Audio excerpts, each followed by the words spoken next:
All right, last and final question. So isometric hold. What is? I'm just bad with questions. Like I don't even like put them right. What does define isometric hold? Let them know when you be telling us to do it and all this other stuff. God. I don't know why I asked that. Gosh. Okay.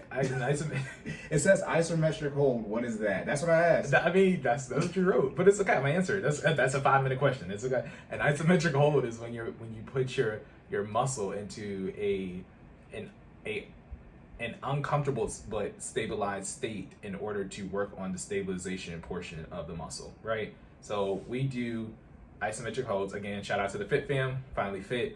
We do isometric holds in our workouts, usually in the forms of burnouts. Sometimes they slide into the workouts themselves, but it's when you put your body. In an uncomfortable state to work on those synergists with stabilization muscles, but there's no movement. That's the key, right? No movement.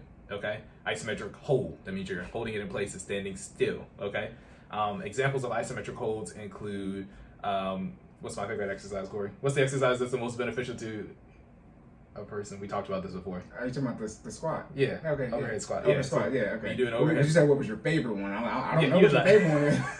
Overhead squat. Yeah. But you can do an overhead squat, and then at the bottom of that squat, usually you'll have them hold a pause, right? If you hold a pause, that usually ends up turning into what we call an isometric hold. Another common form of what I just referred to as a wall sit.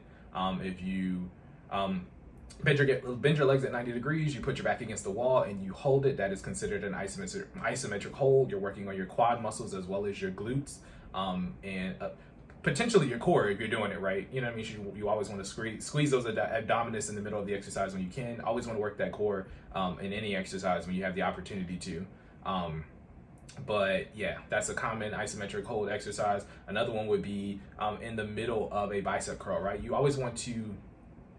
Usually you want to execute the isometric hold when the muscle is at the height of the exercise. When I say at the height, it's usually in the bend or the contracting state, right? So in a bicep curl, when you're bringing your arms up, at the top, when you're balancing the weight or holding the weight in the non-natural position against gravity, that would be the ideal position to hold the isometric hold, right? So for those on YouTube, you can see me, arms up, squeeze that muscle, execute that isometric hold. You can actually drop it down to about halfway through. That way you're working the top part of the brachialis as well as the bottom. Brachialis, the bicep, okay? When you're working the top part, the long head, the short head, all of that, okay? If you execute that isometric hold in the middle of the exercise, you're actually working the agonist, antagonist, and the synergist muscles simultaneously, right?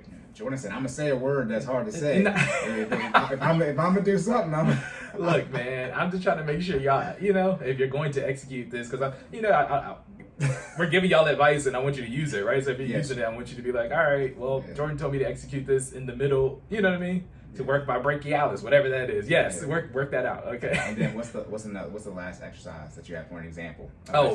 Plank. We do these all the time, man. Plank is always a great isometric hold. You can do a high plank isometric hold. You can do a low plank isometric hold, but always working out that core. High plank. Form. Say it again. High plank form. Oh, high plank form. So the beginning of a push-up position. So when your arms are extended, you're up off the ground. You don't do nothing. You say don't push down.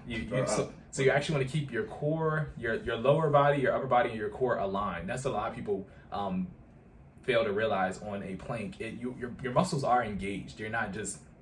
I don't want you. So when I don't want to say you're not doing anything because you are technically doing something. Your muscles are engaged. Okay, I'm talking about me personally. Yeah. I was like, well, you should be doing stuff too. You in our class. I was just saying, I be in pain, so I'm doing something. Your muscles should be engaged when you're executing a plank, whether it's a high plank or a low plank.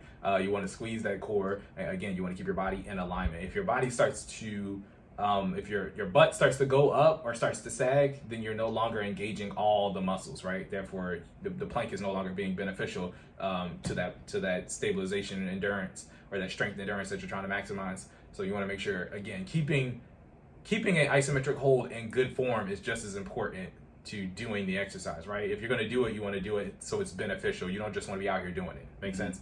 Yep. Yeah, that's pretty much it. Some of y'all butts are naturally saggy, so please do more squats. Stupid. man. Hey, man. You out here choosing violence on the fitness I'm section. chilling. Look at I'm that. chilling. All right, do you have anything else? No, sir. All good That's to it. Yeah. 500 questions.